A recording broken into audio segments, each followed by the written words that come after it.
in, everybody, to another edition of the Living Deadwax podcast. I am your host and moderator, Ty, and I'm joined by my co-host and co-moderator, Tyler, for tonight's festivities. Tyler, how are you tonight, man? I'm doing great, man. I'm doing great.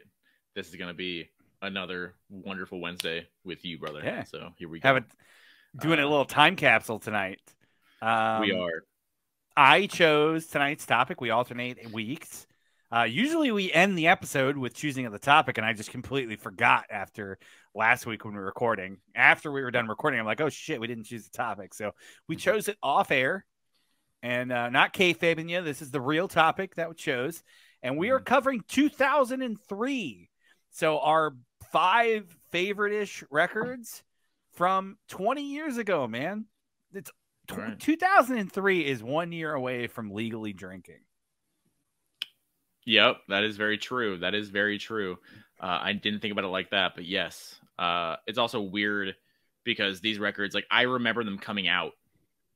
Yes. So, like, this is about when we were turning on for real. Like, we were 11, 12 years old. So, like, this is, like, when we were really, like, truly understanding music and releases and hyping things. I've been looking forward to things and, like, really, like, going, oh, so-and-so's coming out on the 13th. I got to make sure I ask mom, like, or whatever, right?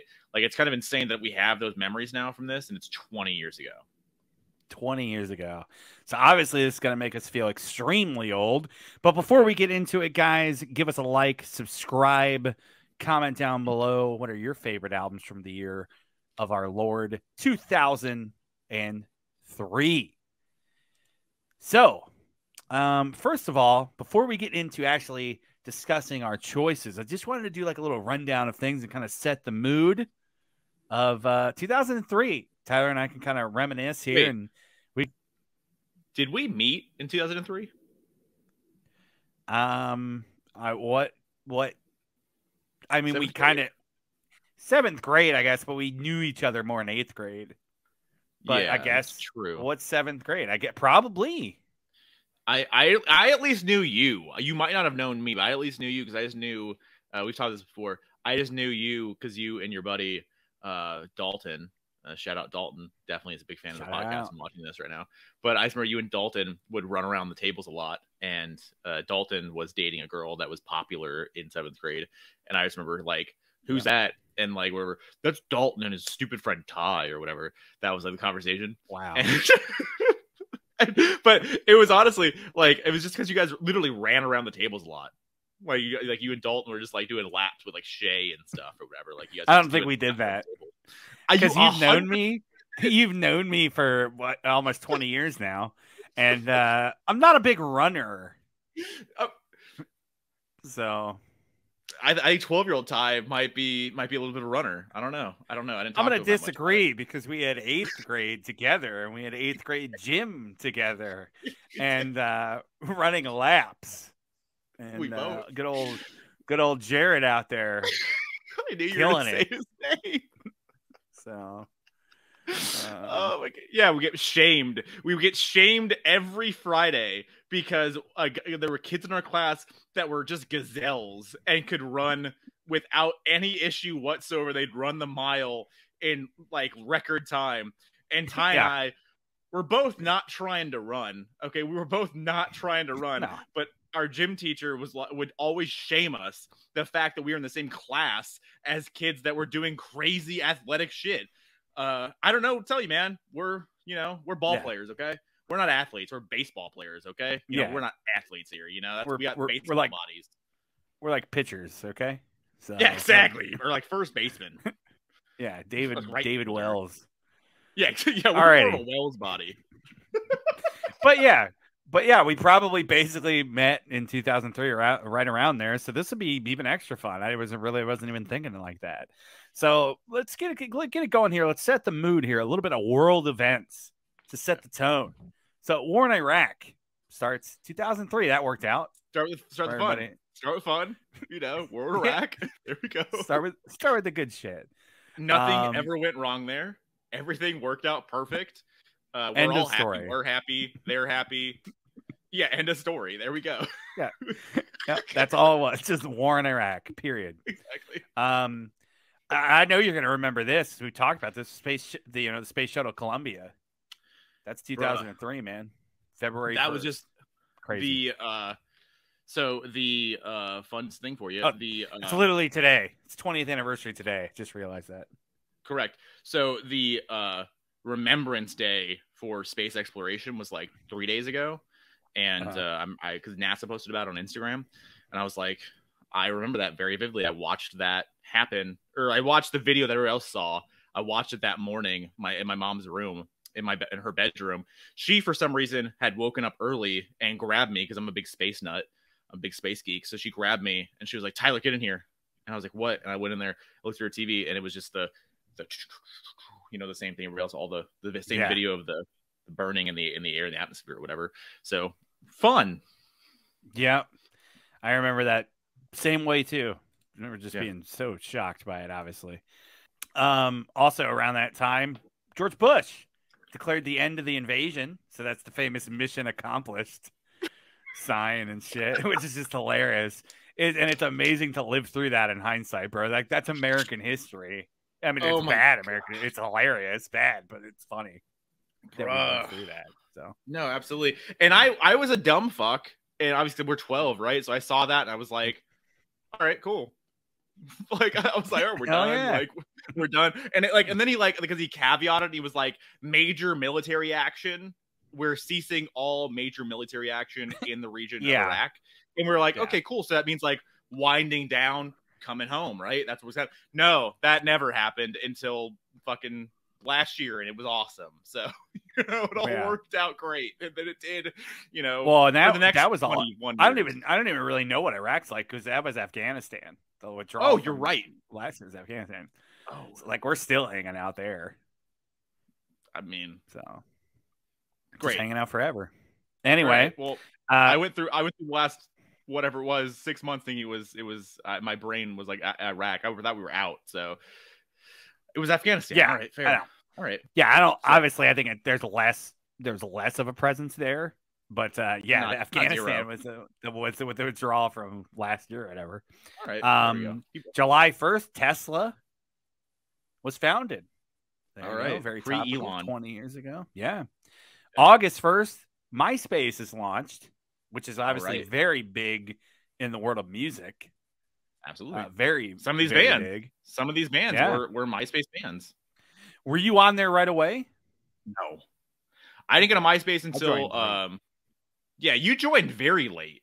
Well, in the grand scheme of things or whatever, right? It's like, yeah. So I had a MySpace. I had a Zonga in 7th grade. I don't know what that is. Yeah, Zonga was it was just a shitty like website builder that you could make profiles on, make your own little website. It wasn't like a profile. It was like just making a website. And mine was Blink 182 or it was Blink 182 Peep. Blink Peep 182, I think it was. Nice. Yeah, it was something along those lines. I forget what it was. It was like zonga.com/Blink 182 Peep or something. And then I think I got into MySpace in 8th grade because that's when I was able to connect with wait, Ty. Wait. All right. I was early on the MySpace because in 7th grade I had a MySpace because there was the older girl that liked me, and she was in 8th grade, and I communicated with her on MySpace and AIM. And I've told you the story before.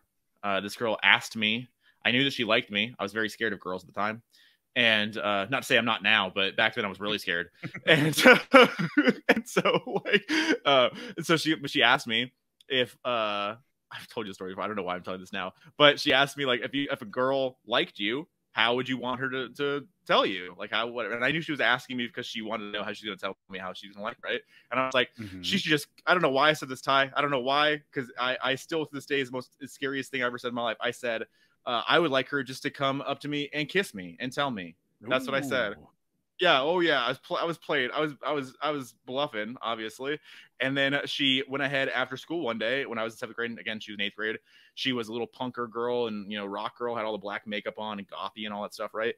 And I was like, I told her that. And so she took that to heart and she wanted to tell me she liked me.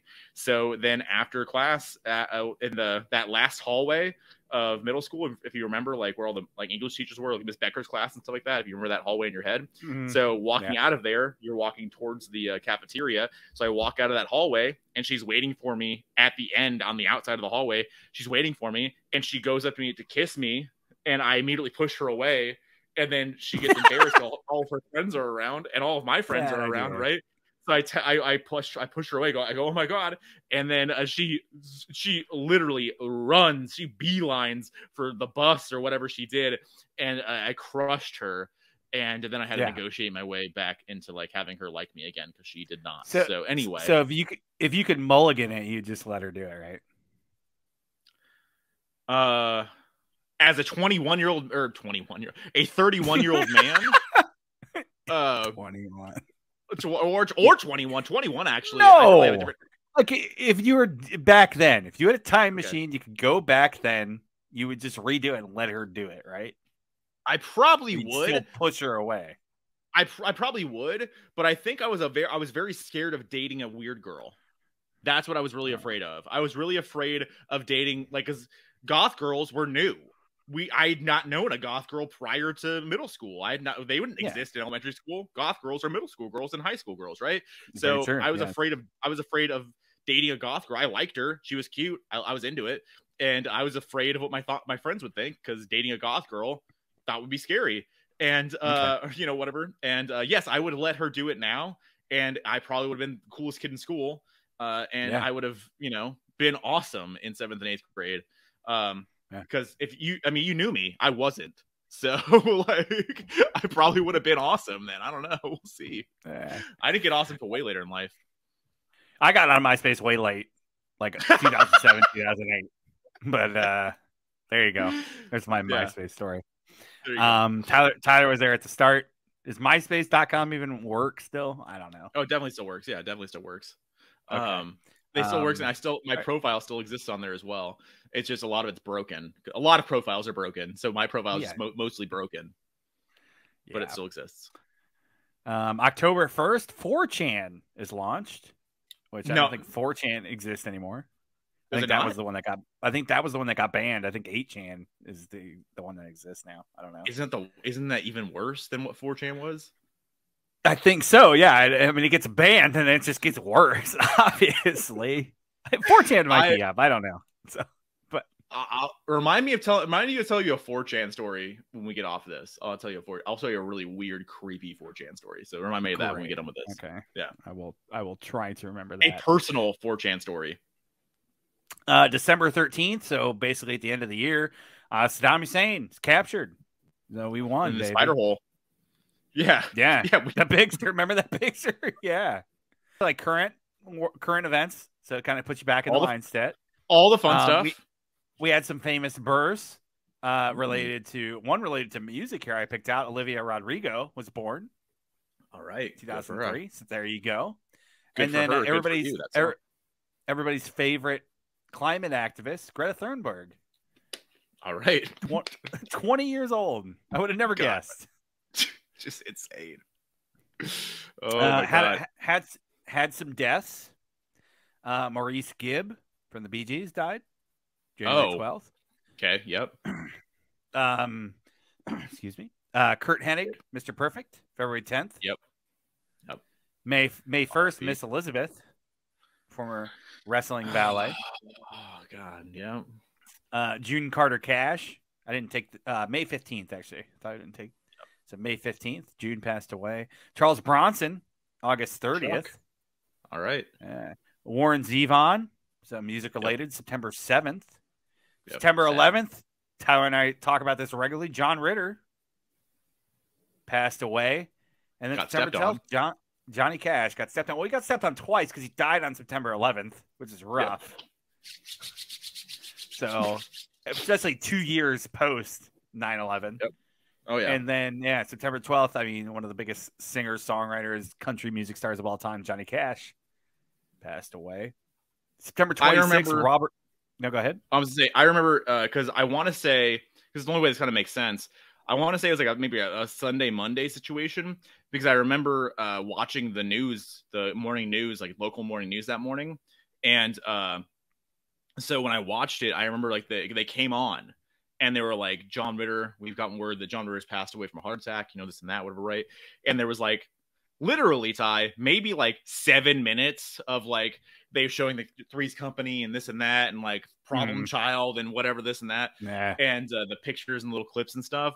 And then immediately afterwards, oh, very sad. We're also getting word this morning that Johnny Cash, legendary country musician, has passed away. So John Ritter had about 7 minutes. Johnny Cash had the rest of the show. So like, every break was Johnny Cash. Every coming back in was Johnny Cash. Like everything. Do you have any favorite Johnny Cash songs? The helicopter guy was Johnny Cash. Like the whole thing. So John Ritter just really got stepped on there.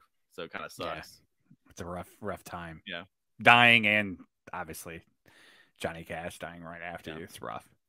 Robert Palmer, singer, September 26th. I didn't realize. I thought he died like in the 90s. I didn't realize it was 2003. I knew it was later. I knew it wasn't the 90s. I knew it was later, like 2000s, but I didn't know it was 03. But yeah, gotcha. Stu Hart, patriarch of the famous Hart family, spawned this young lad. We just talked Bret about Hart. that about him. We really did. Yeah, we did just talk about Stu Hart. Yeah. So 03, October 16th, October 19th, Road Warrior Hawk, famous tag team, the Road Warriors. November 6th, Crash Holly, everybody's favorite. Oh my God. Super heavyweight. Yeah, that was a good run there. Sad. Bad run. Yeah.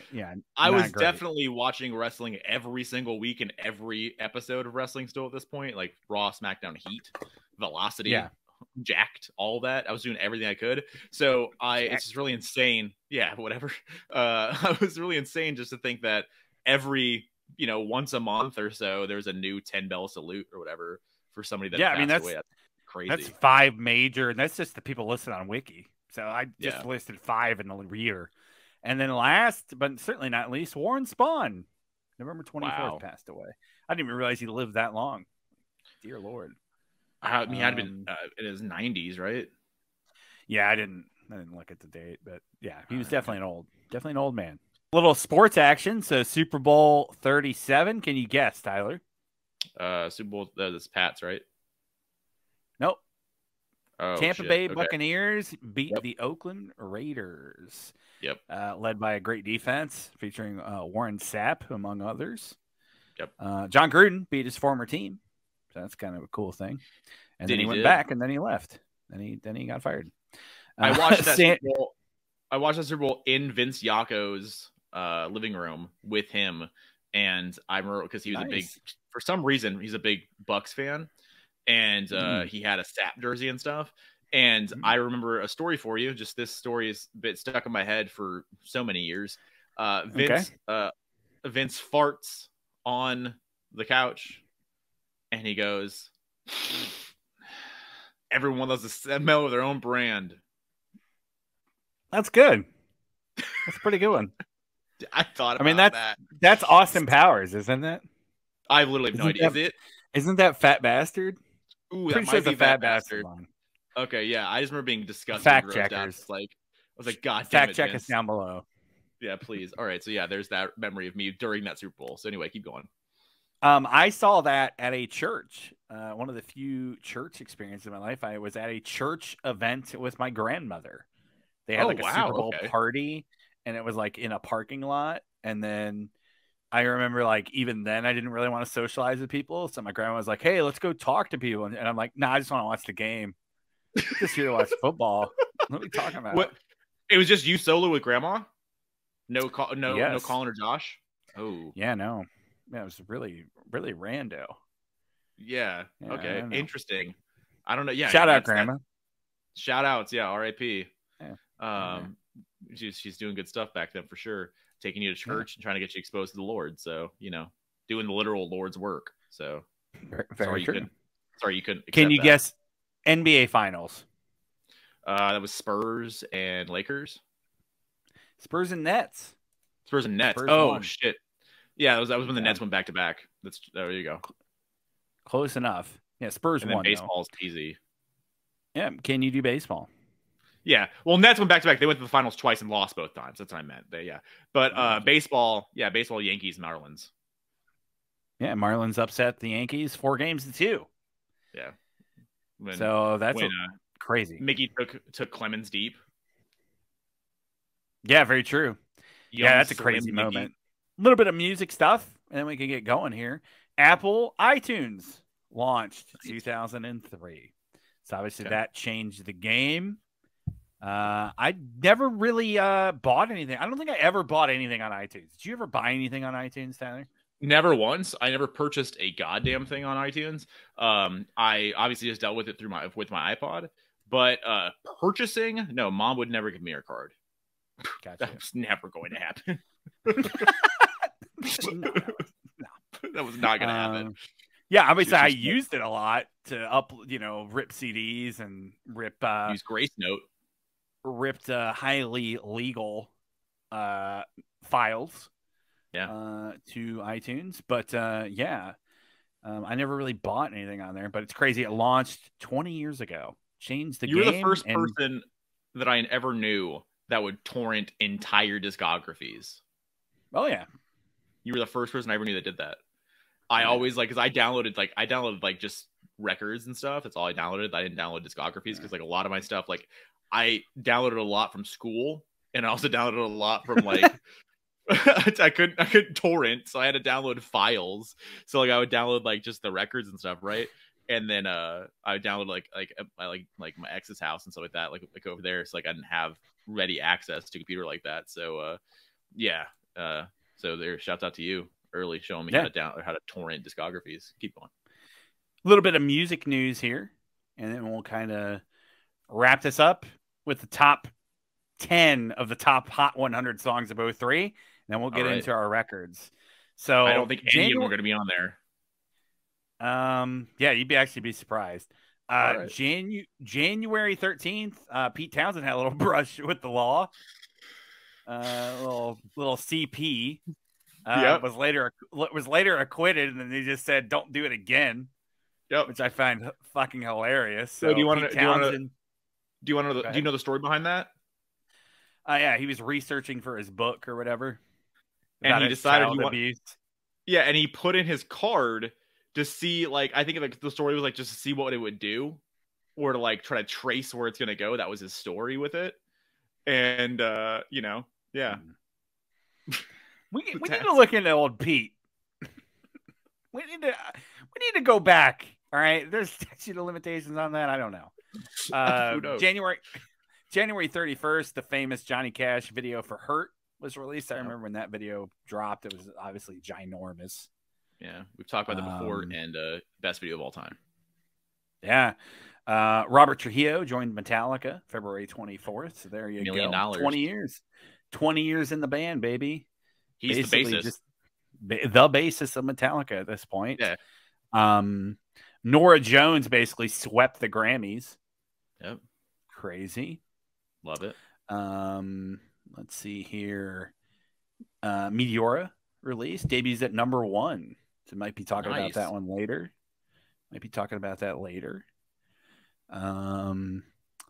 Yeah. Coachella takes place. Rage. April 26th to 27th, headlined by Beastie Boys and Chili Peppers. Oh, Rage. Did Rage play that year or no? 2003? No. Headlined by Beastie Boys and Chili Peppers. You said that's the first Coachella? No, it just says takes place. Oh, I'm sorry. Oh, I think Rage had first Coachella, which I think is 99 actually. So I think that's where it came from. All right, no, whatever. Keep talking. Ruben Studdard won American Idol season 2, beat Clay Aiken. Ooh, Claymates. Were you Claymate? I don't really remember where we fell. I mean, we watched the first 4 seasons. I remember this. Your mother is big into those shows. I do. Oh yeah, big time. Yeah, we watched the first season as a family, Second season, I think we kind of fell off a bit, but I was not a Claymate. I think there was somebody else that was cooler that I thought was like, Probably. oh shit. I think they had like a cute alt girl on there, and I was like, oh, Okay. she's the one. And then she didn't win, so sucks. Ruben, definitely not a cute alt girl. First download festival takes place. So that's very cool. Iron Maiden and Audio Slave headlined. When did the Metallica download happen then? Was that the next year? I don't know. I thought you just had this knowledge. Download. It's you just had the knowledge. The inaugural download festival takes place at Donington Park. Iron Maiden and Audio Slave headline the main stage. Because I just thought, because like we've the little trivia factoid with that is Metallica, because the Napster stuff, they later went on to headline the download festival, and I thought it was the first one. That's what I thought. Not the first one, obviously. All right, either way, not the first one. Okay, all right. Yeah, so definitely big festivals. Lollapalooza returned. Shout out my brothers; they went to that. Jane's Addiction, Audio Slave, Incubus, and Queens of the Stone Age were some of the headliners. Jesus. Audio Slave, man. Yeah, they're huge. Judas Priest announces Rob Halford rejoined the band in 2003. Nice. So very cool there. This is a funny one. Rolling Stones, AC/DC, Rush, The Guess Who, and others headline a benefit concert in Toronto to prove that the city is safe from SARS with 450,000 spectators. It is the largest concert in Canadian history. So we did things a little different 20 years ago. That is wild.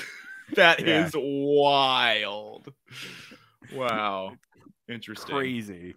October 29th, a legal version of Napster was launched, offering song downloads for 99 cents or $9.99 for unlimited listening, which is very interesting because that's pre-streaming. So they were behind the curve because they were behind iTunes, but they were ahead of the curve because they were pre-streaming.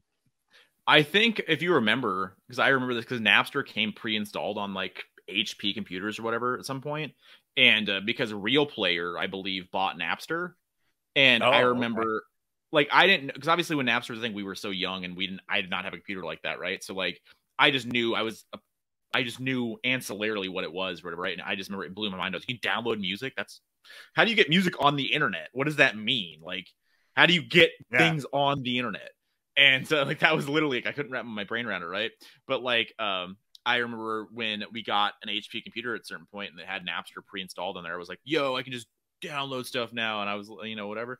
And no, it's the legal version. I think, like I said, I think Real Player bought it and tried to incorporate that into their stuff, and never utilized that whatsoever in my entire life. November 20th, Michael Jackson arrested on charges of child molestation. There you go. Yeah. December 8th, Ozzy, Tyler, remember this, had his ATV wrecked his quad. I just read about that today, Ty, because he finally retired from touring supposedly today. Yeah. So that's the new news is that No More Tours 2 is over. So that's because I did realize this, but I didn't. But they're still saying it's mostly because of that wreck. The reason why he's serious? Yeah. Like his issues were non-existent. Then the wreck happened because I remember it like hurt his back and his neck and stuff, and then also gave him like head injury. So like everything was great until that point. And then I remember watching the Osbournes episode, and they didn't actually. I thought they were going to show everything. Obviously, I'm stupid. I'm 12, and I'm like, oh, they're going to show the whole thing, and they don't. They just show him going over the hill, and then they hear the audio like Ozzy, and then whatever. Like that's all you hear and you see, and then it's kind of over. Yeah, it's crazy. 20 years ago. So last thing here before we get going into the deep dive of our favorite records of 2003. Top 10 Billboard of the top Hot 100 songs of 2003. Number 10, Bring Me to Life by Evanescence. It's maybe showing up later. Number 9, a little jam called Picture by Kid Rock featuring Sheryl Crow. That was a giant we got song. 2 showing up later then. Okay, never mind. Very true. Number 8, Miss You by Aaliyah. So just bringing out the bangers. Number 7, Right There by Chingy. There you go, Chingy. Number 6, one of my favorite jams of all time, Unwell by Matchbox 20. Wow. Number 6. Good for them. Like it. And this is the most surprising here on this list. Number 5, When I'm Gone, Three Doors Down. One of the biggest rock bands of the year.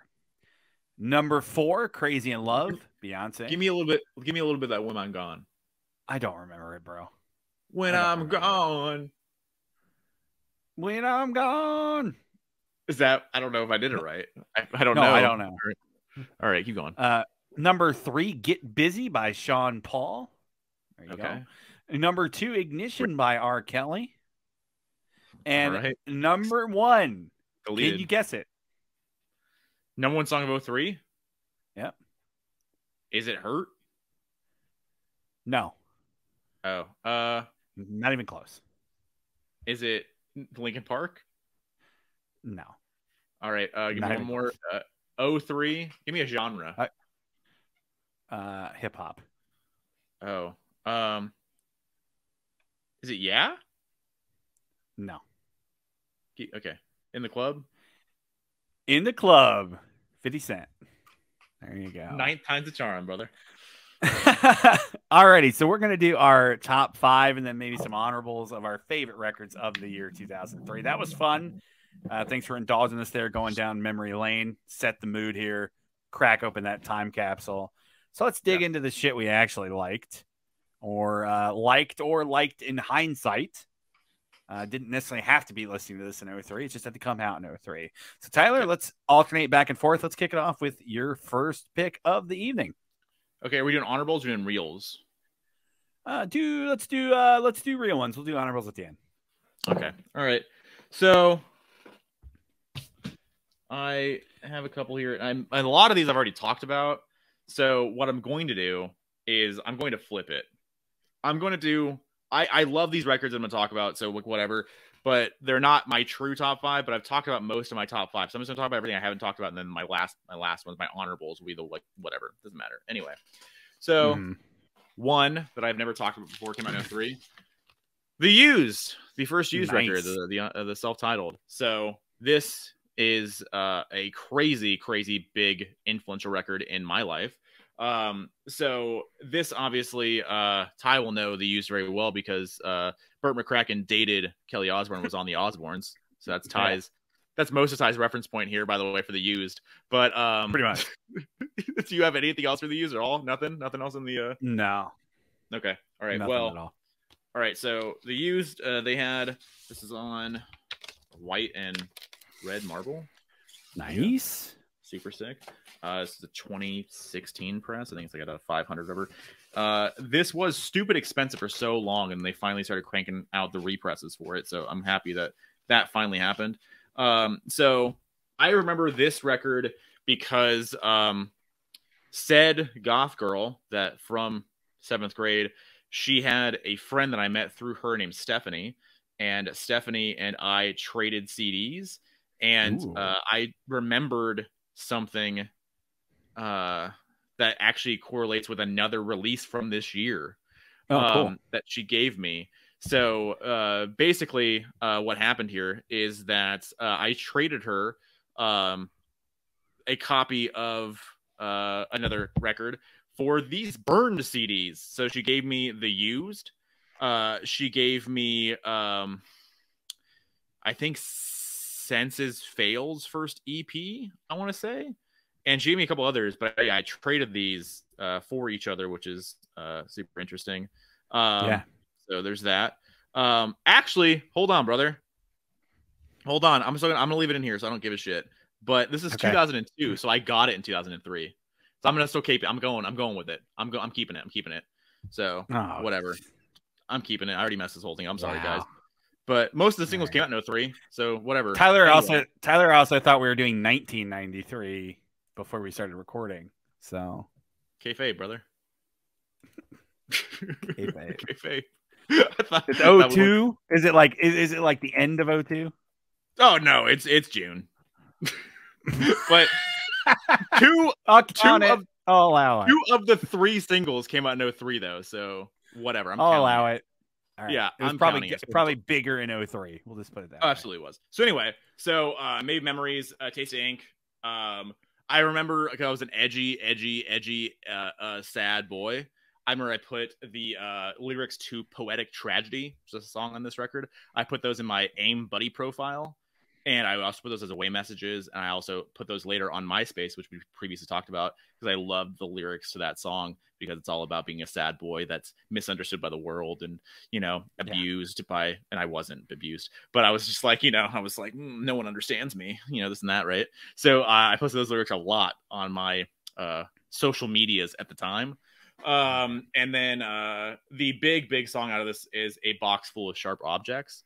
That's the big song off this record for me, at least. I think I would imagine it's probably the biggest video they ever had at the time. Super cool record. It's just screamy. It's loud. It's like, I don't know how to describe it, because they had a resurgence, or not a resurgence. They had a fucking stranglehold on the scene. Them and MCR for like a solid 3 years, 4 years. It was this and their second record, In Love and Death. A strong stranglehold on the scene. And then the Used kind of fell off a little bit later, and the MCR is still today selling out arenas, obviously. So they went up and the Used went down. But yeah, love this record to death. Probably if I was to say like a favorite song, Poetic Tragedy, still love that song. Still little sad Tyler, 12 years old at the time. Never did nothing to nobody, but you know, was still very sad. Made Memories, a sick song. Taste of Ink. I guess Taste of Ink might be the biggest song, but it's pretty close between that and Box Full of Sharp Objects. But yeah, so there you go. Greener with the Scenery is also a cool song. And also Blue and Yellow, also cool song. Whole record is dope. Anyway, The Used, self-titled, came out in 2002. I got it in 2003. Most singles are from 2003. I just thought in my head it was 03, but sometimes I make mistakes. Everyone makes mistakes, and I finally did one at 31 years old, so whatever. I mean, it's important to you in the year of 2003. That's when you discovered it. Thank you. So, thank you, Ty. I appreciate that. I'll allow you one mistake this evening. Please, no more. We could have verified it, but I didn't. It's fine. Call it in the ring. It's fine. Yep. All right. Let's go with my first one. This is the only one I don't have here physically. Let's go with a little UK power metal band by the name of Dragon Force. This is Valley of the Damned. This is their debut of 2003. Not the first album I listened to, being exposed to them, but the probably the second album I listened to be honest with you. But this one was teetering. I was teetering this and a couple other albums, and then I just listened to it like 2 or 3 times, and I'm like, man, I absolutely still love this record. Valley of the Damned, the title track, biggest song on here. If you don't know Dragon Force, speed, power metal, shredding, soaring vocals, just fun shit, man. Blackfire, really, really good song. Disciples of Babylon is sick. There's like a really cool, like in the middle of the song, like almost like a jazz progressive breakdown in it that has a lot of bass, and it's like probably the only thing they've ever done that's ever sounded like that. So really interesting. Disciples of Babylon, that's a banger. Absolutely sick record. Wish I owned it. I know there's vinyl pressings. I didn't look up pricing on Discogs. I imagine they're pretty pricey because not a lot of their stuff has been repressed in recent years for whatever reason, and they still are a big band and still releasing shit. So somebody get on that. But yeah, I'm gonna go with Dragon Force, Valley of the Damned, the formative record in my life, formative band in my life that exposed me to power metal and more extreme versions of metal. Saw a lot of these songs played live a few times as well, so that was very cool. They still play a lot of these live, so that tells you. Yeah, 20 years ago. This is a lot of people's favorite Dragon Force record too. Like if you hate Dragon Force, this is the record to go. Yeah, everything else sucks, but Valley of the Damned, that was a good record. But, that's the one. That's the one they go to. Yeah, I mean, honestly, I really enjoy like the first 3 records. Really like almost all the way through, but this one, absolutely banger of an album. Cool album cover, and it's just a formative band for me, so had to put it in there. And then comparing it to other things, it just edged out. So there we go. There you go. So I was looking at this right now because I'm always very curious. Whenever you say things and I don't know anything about it, usually what I'll be over here doing, I'm not texting or like, you know, not matching with people on Tinder or anything. So I'm usually looking up things that are going on here. So it charted in Japan. So it charted number 75 on Oricon, which I guess is their charts Billboard. or whatever. Yeah. So it charted there, didn't chart anywhere else, which is interesting. And I'm wondering why that is. Is Japan a big power metal place? They are? Oh, yeah. Okay, I didn't know that. Okay. Yeah, they're still big there. Big in Japan. Yeah. They're still big there. They've always been big there. Obviously Herman is Asian, so that helps. He's from the UK. But obviously, so you got a guy that's representative of the area. I don't know if Herman's from Japan. He's actually Chinese. He's Chinese. Okay. Yeah. But yeah, so you have a guy that, is a representative to him, and that music, especially Dragon Force, it's very video game influenced too. Yeah. So that helps. Not so much this record. On later records, it definitely gets more video game influence. This record's really just a good, straight up, ripping fucking power metal album. Like, it's the best way to describe it is like Halloween, but just cranked up to like 11, and the speed's just double time. So in the reviews of this, it's basically the name dropped are Bruce, Iron Maiden, obviously, and Michael Kiske from Halloween. Those are the two. Yeah. People like emulation basically on these records. The first singer, ZP, who later went on a front Skid Row for a little bit. He was an absolute just soaring vocalist. Yeah. And I was pretty bummed when he left the band. And nothing against the new guy. He's just not as good. Yeah. Like he just doesn't have the pipes to pull it off. So did ZP do the songs that I know? Yes. He was on the first 4 records. So Inhuman Rampage, it's their biggest record that has Through the Fire and Flames. And then he was on the record right after that as well, which was Ultra Beatdown. And then that's when he left. So interesting.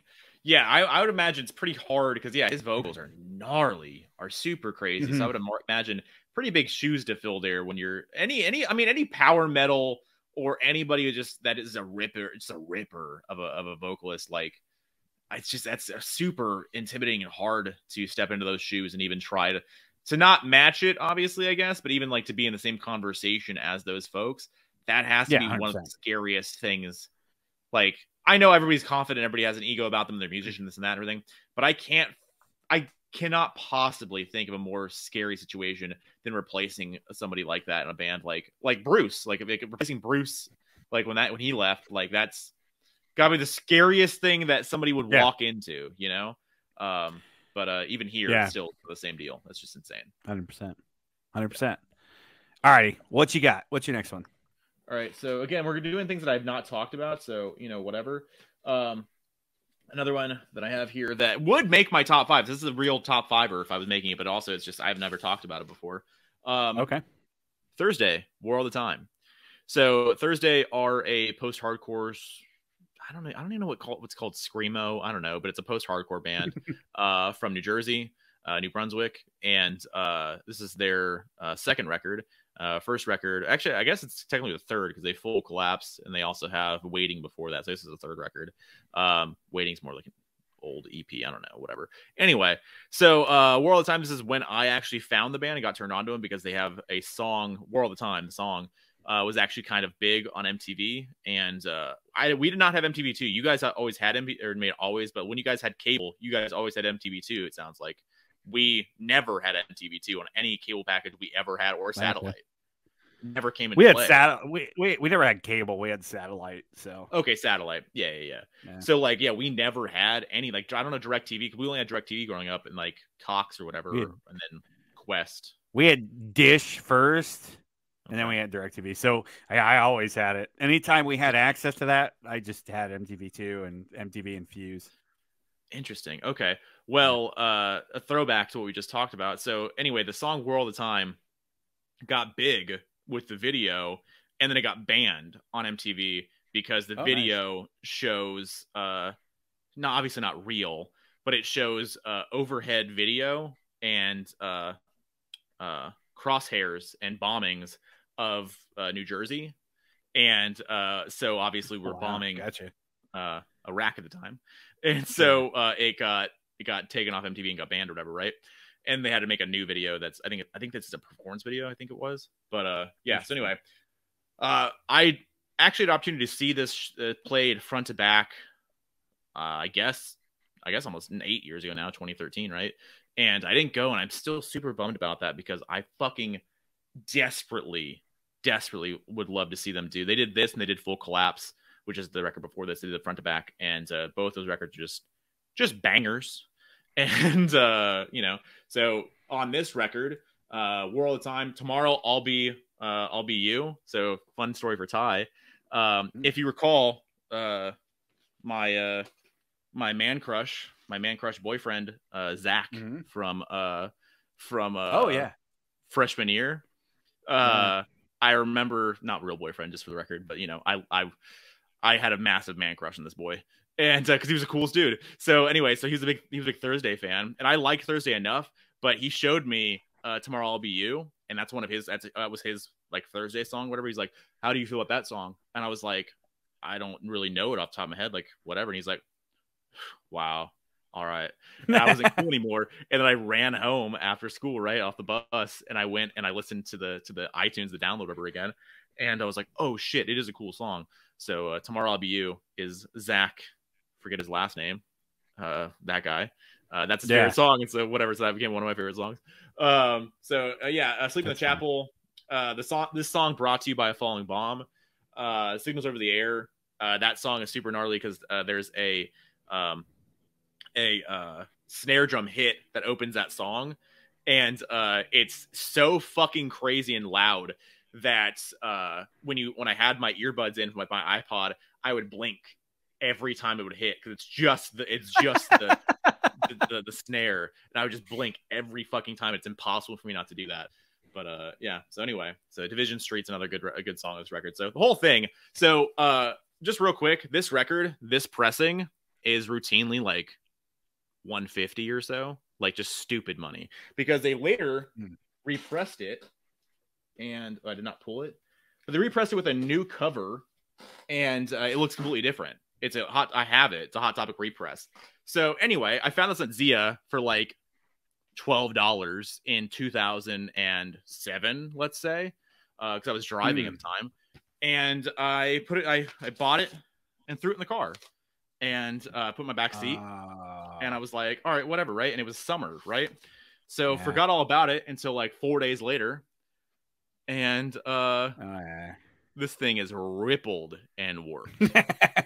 So like, look at that, like like it's gnarly. So I've never played this record before. I've had it in frames before and whatever, but like, yeah, I've never played it because it's obviously ruined. And then what sucks is that 2011 Hot Topic press or whatever it is sounds like shit. It's complete garbage. So I ruined this. Probably does too, actually. I have no idea, but like historically that pressing is not good, and so I ruined the one that was worth money. They haven't done it anymore.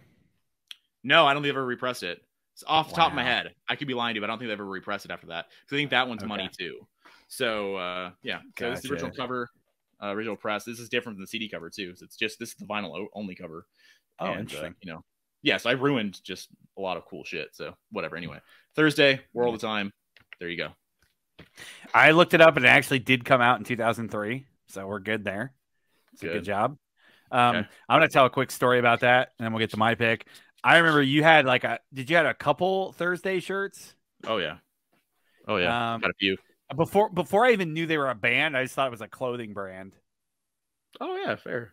Yeah. Well, because they have a cool logo, because it's the Dove logo is that's one of the coolest logos. So the shirt was just this. It was just that, and then I had a few of those. Yeah. So that's a good call. Like that, I would probably thought the same thing.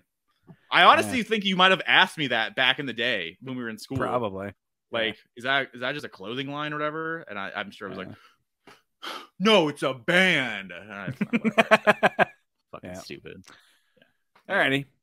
Alrighty. Move on to my next pick. And this is an album that I admitted I didn't know in 2003. but have later come to appreciate. Let's go over to Norway. Let's go over to a little band called. Yeah, let's do it. A little band called Windeer. Oh, wow. This is their last record. Came out in 2003. The lead singer and frontman and main songwriter and did a bunch of stuff in the band.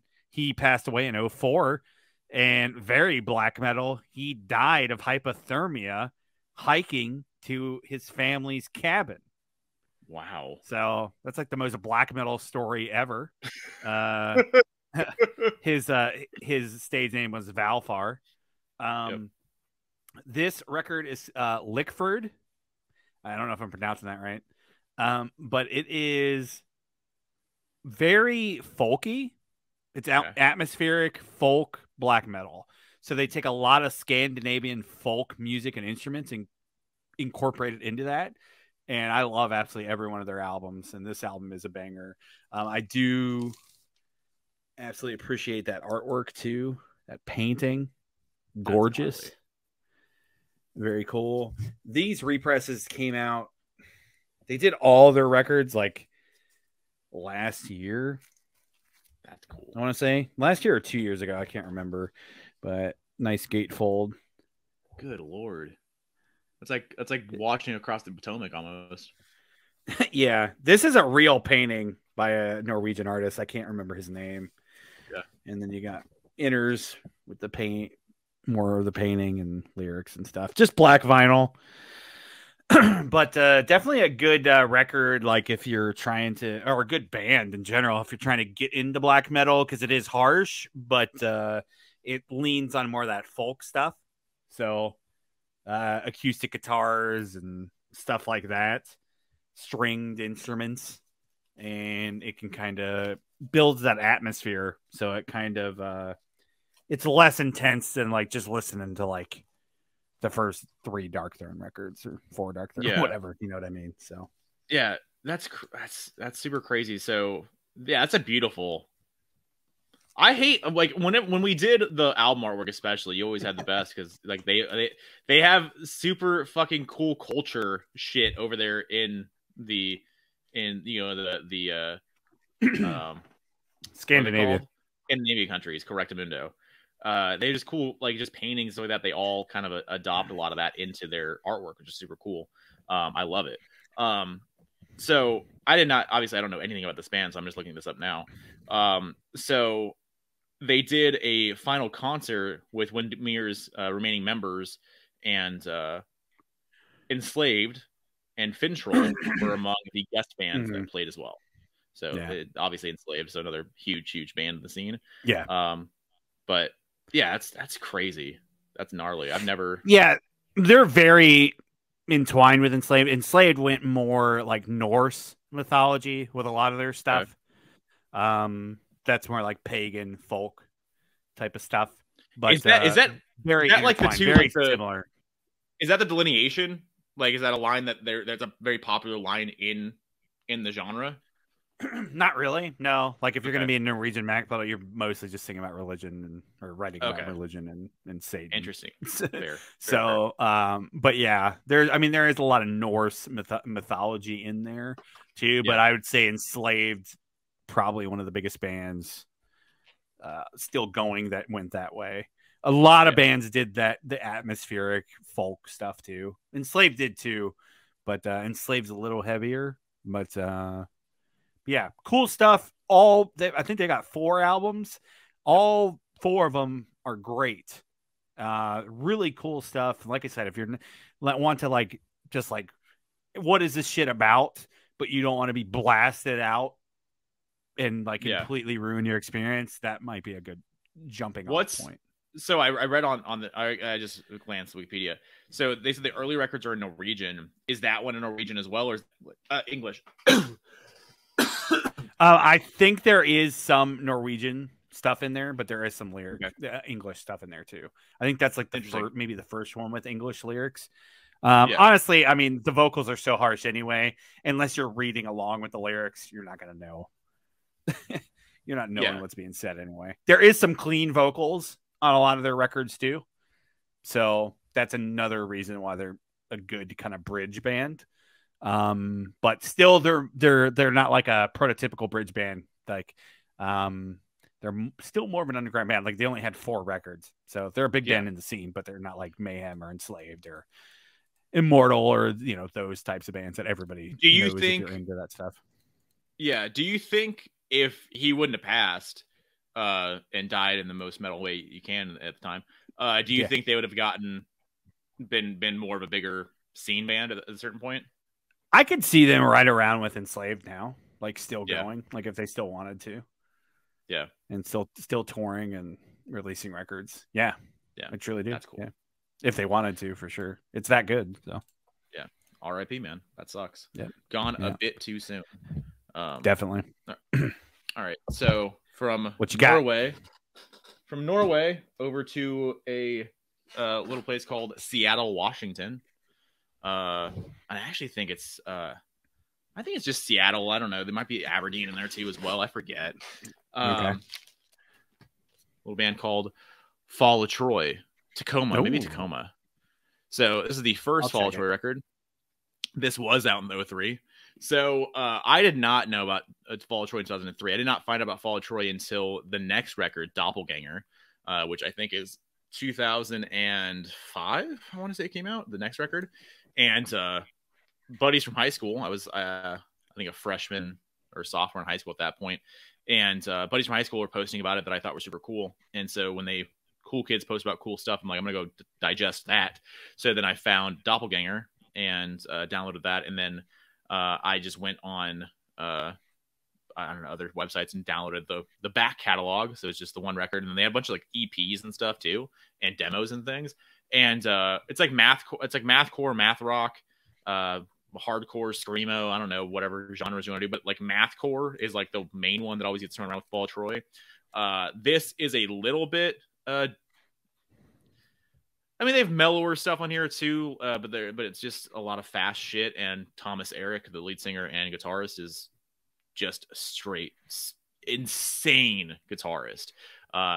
It's just insane. It's just crazy what he can do. And he was definitely one of those guys that, like, when we went to the shows, we'd all like stand near him and near the car and just do this the entire time. It was like one of those things. It's the first time I ever did that was at Fall of Troy shows. Probably the only time I ever did that, actually. So it's really just like screamy, really like manic kind of stuff on here. And they actually re-recorded some of these songs later to put on the next record. Actually, they fleshed them out a little bit to put on Doppelganger. Like Mouth's like Sidewinder Missiles, one of the songs that's on Doppelganger too. FCP. So you might remember the song FCP Remix, Ty. That was on Guitar Hero. So you might, if you heard it, I don't know, again, you might remember that. They had that song from Doppelganger on Guitar Hero, and that got them big, kind of big, I guess you could say. But the original version is on here because FCP Remix is obviously the remix of the song. So that song's a lot slower on this record. And on here, it's FCP SIT. So it's fuck condoms, premarital sex is the shit, get them pregnant, get them pregnant, get them pregnant is what that means. So walking around with that knowledge for my entire life. Never forgetting that. Don't know the day my dad died. I do know what that stands for. So there we go. Great. But yeah, so there a lot of stuff is like tongue in cheek, like the circus that has brought us back to these nights, Yo Chocola, Wacko Jacko steals the Alpha Man's bones. Like a lot of tongue in cheek stuff in their music for sure. And this is definitely before they got into. They all started to have substance abuse issues at a certain point and started writing about super dark shit, which I actually really like. Like their third record, Manipulator, that's my favorite record they ever did. And that entire thing is about Thomas being strung out on pills and, later heroin. So, like, I like that stuff. I like really horrible, usually substance abuse records. I like that. So, not like intentionally or anything, but it's kind of what happens. So this is a basic black. This actually was super, super crazy expensive at one point. And I think they pressed it maybe once or twice. I think there's an alt cover that actually that goes on with this as well. And I purchased this on Facebook, I think maybe like 7 or 8 years ago on a group. And I think I bought it for like $20. and now it's worth a lot more, which is cool. But it's all original artwork from Thomas, and here's the lyrics and everything else. Or I think maybe Tim did this artwork, their bassist. But yeah, so this is a vinyl only artwork as well, because the CD looks different. So this is the vinyl only cover. And yeah, so Fall of Troy, Mathcore. It's a cool record. It's not my favorite Fall of Troy record, but it's a cool record, and I have not talked about it yet. So let's throw it in the 2003 bin and get people into Mathcore and other shit, because they have 3 more records after this that are actually all super, super sick. So there you go. From I'm pronouncing this wrong, Mukilteo, Washington. Okay. It is 25 miles north of Seattle. So like kind of a suburb. Is it McKillEarth? What? So how do you spell it? Mukilteo. Okay, so they have their newest record is called again, I'm probably mispronouncing it as well. I've not checked out the newest record because they've kind of lost me a little bit, to be honest with you. But it's called Mukil. Looking at Mukilteo. Yeah. Yeah, whatever. Yeah, so must be a play on the town that they're from. Correct, that's crazy. They recorded that record. They were all under 18 when they did that, and according to Wiki, they did it all in one take in 1 week. Yeah, because they had the band before this called the 30 Years War, or the 30 Years War, and I think it was all the same dudes. It might have been one other guy that was in that band as well, and they were all like 15, 16, and yeah, and Thomas's dad, I think, is like I think he played with he might have played with some prog bands and stuff. I'm not sure. I forget. And Thomas is a drummer turned guitarist. It's just really insane because he's originally a drummer, but he's a really talented and really insane guitarist. Just rips and just shreds, man. It's crazy. But yeah, super sick. Okay. Good choice. Yeah. All right, moving on to my next one. If you haven't watched our top 10 favorite bands, go check it out. This band made an appearance. They dropped a record in 2003 with the absolute worst goddamn cover of all time. All right. Love it. That is Iron Maiden with Dance of Death.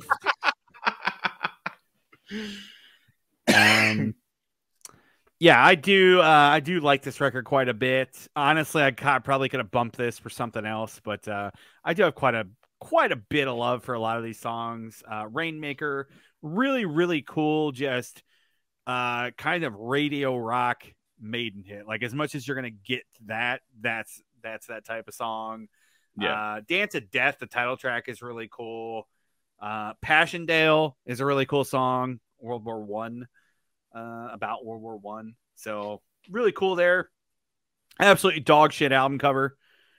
The story is that the artist sent this to Steve, and I was like, "Here's what I'm working on," and then she's like, "That's it. That's the album cover." And then the artist's like, okay." And apparently, obviously, he wasn't finished with it. I don't know where the hell he was going with it. There is an alternate artwork that the fans created that takes all of this shit out of it, and it's just Eddie in the middle. That's absolutely 1,000 times better. Like a billion times better. This is just one of the most recent reissues they've done. I don't even know how much this is now, because a lot of this stuff, I don't think they're not doing runs of a lot. So let's see. But yeah, I do enjoy Dance of Death quite a bit. These pressings are really nice too, like glossy cardstock, just on black. But you take what you get. And honestly, yeah, the gatefold is better than the goddamn album cover. It's just lyrics and then them. Would take it over that, right? Probably. So this is about a $70 bill. Hovers about 100 in some places sometimes. Crazy. So they pressed it on picture discs, of course in Europe in 2003. So, and then they released, excuse me, that's a boot. Never mind, I lied to you. They have, that pressing is the only one they've actually done the non-picture disc. And they did a Euro press and an American press back in 2017. So that's one of the first things you rebought then, like, as you're getting back into it. Yes, yeah, I basically redid all the Maidens all at once, and Yeah. that was good timing It was because in I got this on promo. Amazon There you go. It's in promo for like for the game, for like $25. What? the Legacy of the Beast game. Oh, okay. I was like, what are you? I Yes, was like, what are you talking about? they're promoting the game. They had the hype stickers on there showed the Legacy of the Beast. Like that was one Oh, of the hype. yes. I know what you're talking about now. Yeah, mine came Yeah, with yeah, that. Yeah. yeah. Just funny. Yeah. So I threw it in there. They're one of my favorite bands of all time. I do enjoy quite a bit of that record. So yeah, I'll talk about it tonight. It was an album I'm probably never going to talk about again. So there you go. Yeah. So it's better than the obviously than the non-Bruce records. I forget the guy's name. What's the guy's name? Blaze. Bailey. So it's better than the Blaze records, right? Yeah, for Okay. sure. So I would honestly take all the post reunion records over the Blaze records. Okay, fair. Every one of them. So if you were to rank, would that come in like middle tier, maybe upper middle tier? I mean, they got so many records, so it's probably like the bottom half. Yeah. Okay, fair. Yeah.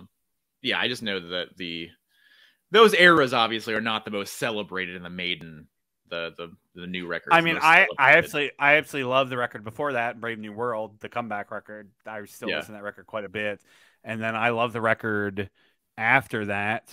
Most positive is There's nothing in between. A Matter of Life and Death. I like Matter of Life and Death quite a bit. Final Frontier, and then Book of Souls is pretty solid, and I like Senjutsu, the newest record, a decent amount too.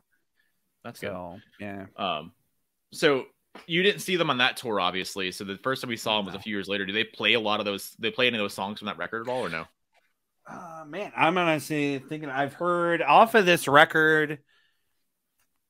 I've heard Wildest Dreams, which is the dog shit song. It's kind of, it's kind of funny because everybody hates that song. So like, I remember like when they played whatever tour I saw them on there where they played Wild, everybody was, why are they playing Wildest Dreams? I think I've heard No More Lies. I don't think I've heard Rainmaker, which is the coolest song on this album. I think I've heard the title track, which is a cool song, and I think I'm almost positive I've heard Passchendaele. Okay. Journeyman's a cool song too, the closing, because there's a nice acoustic bit in there too. So it's kind of prototypical stuff. So yeah, there you go. All right, so they still celebrate a little bit here and there. That's nice. Not total abandonment from the era by any means. They really don't abandon anything. They always try. Yeah, because they play the Blaze song. They play a couple Blaze songs. So that's they celebrate the whole catalog. They try to. Yeah, there's some that get celebrated more, but yeah. I mean, that happens. There you go. What you got?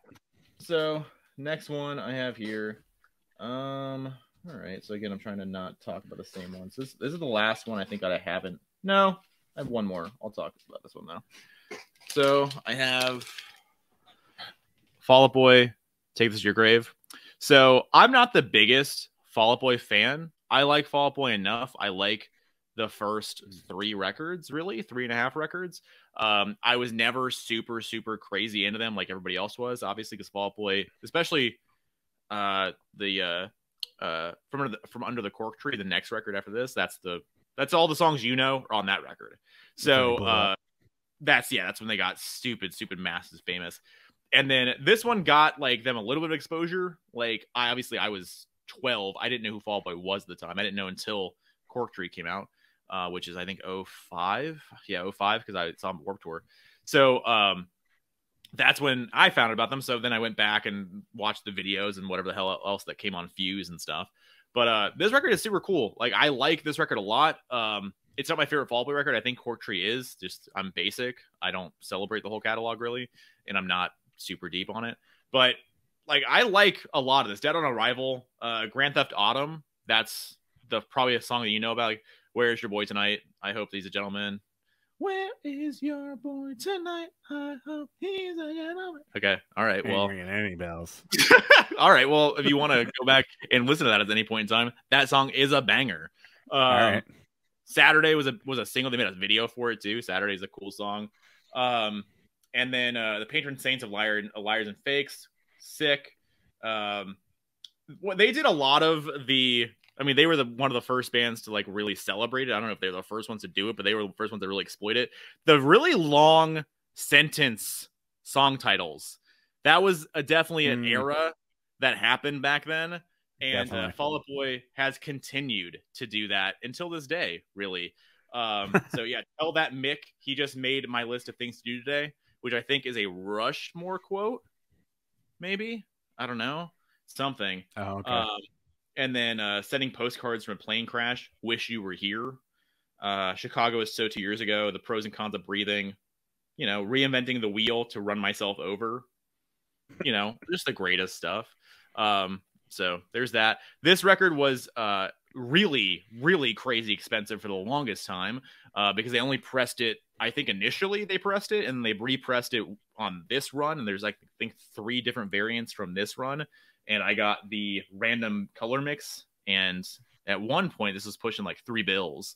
And this is still sealed because I was like, okay, well, I don't love Fall Out Boy enough. I bought it because like it was, you know, I thought they were going to go out there and they never made more. And I was like, all right, well, this is going to be money. And then it was. I never sold it or anything.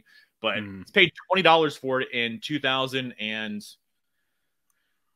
I don't know, 2012 maybe, 2011. Nice. And so now it's still super money, but they've since repressed it a few times. And they actually just came out with like last year, the, I think 25th anniversary of Fueled by Ramen. They came out with a silver pressing, which I have, which is the one I opened.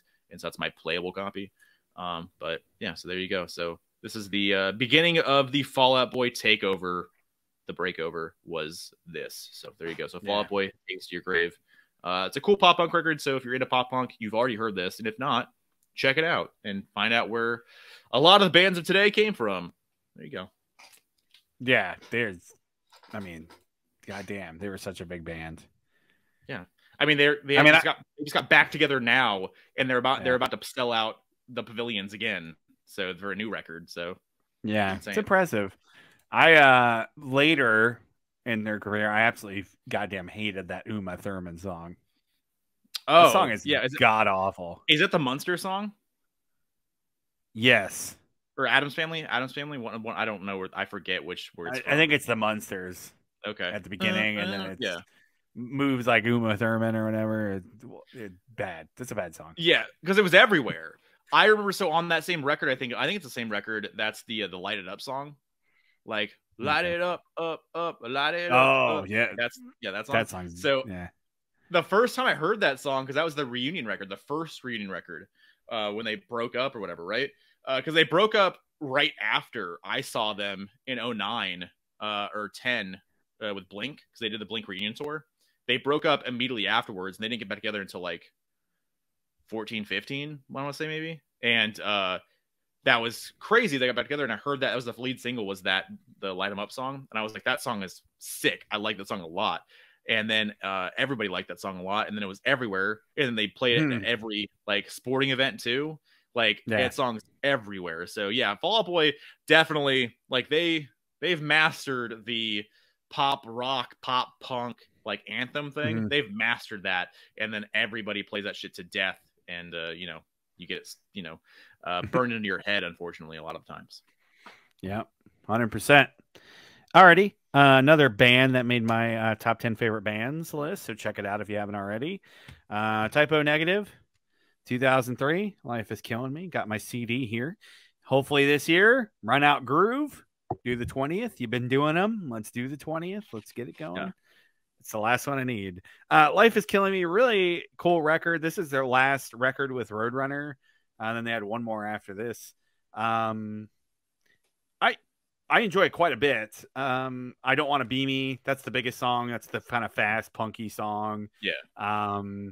What else is great on here? Nettie. That's an absolutely good song. I mentioned that, I think, in the lyrics episode when we talked about lyricists. Yeah. Nettie's about Pete's mom. Really sad song. Anesthesia. That's one of my favorite Typo songs. Really cool live, too. They get live versions of it. Really cool mixture of stuff. Life is Killing Me is a cool song, too. It's like kind of creepy about like assisted suicide and shit and weird topics and stuff that they kind of didn't tackle in any other songs. Yeah. But yeah, you got some fun songs, fast songs, slow songs. This is a good mix. Honestly, or they had 2 more records after this. I don't know why I said 1 more. World Coming Down. No, it's Life is Killing Me. I don't know. Life is Killing Me is the last Roadrunner record, and then Dead Again came out. Yeah, I got you. You knew what I meant. Yeah. But anyway, yeah, I hope we get a vinyl pressing of this year. Still got my CD copy, and still killing it. So those rights aren't fucked up at all. That's just Roadrunner. So yeah, it's just Roadrunner. They'll do it. I mean, because Run Out Groove has done. They've been doing it. Yeah, like they did the 20 for what? Or they did the 15 for World Coming Down, and then they did the 20 for October Rust, and then they did like the 25 for Bloody Kiss. They'll do it. Yeah. I think this will happen this year. Especially with Nuclear Blast doing all the Dead Again reissues, and now they're doing more variants that are because they sold out of all the other variants. Like this will sell like hotcakes because the only way to own this on vinyl outside, I don't even know if they pressed it in 03. If they did, that was the only way outside of the box set. So they'll definitely do it. That's because I remember your story with how you found Typo initially. Is that the record that you got into first or no? No, my story, yeah, with Typo, I basically heard Typo the first from a chicken that we went to high school with. That gave me a mix that had Halloween in Heaven on it, which is a song on Dead Again. There you go. So that's Dead Again's really the first record I was exposed to. That's the first record I can recall coming out. Yeah. And like the hype behind it, because I was getting into the scene at that point. And then they ceased to exist after that, unfortunately.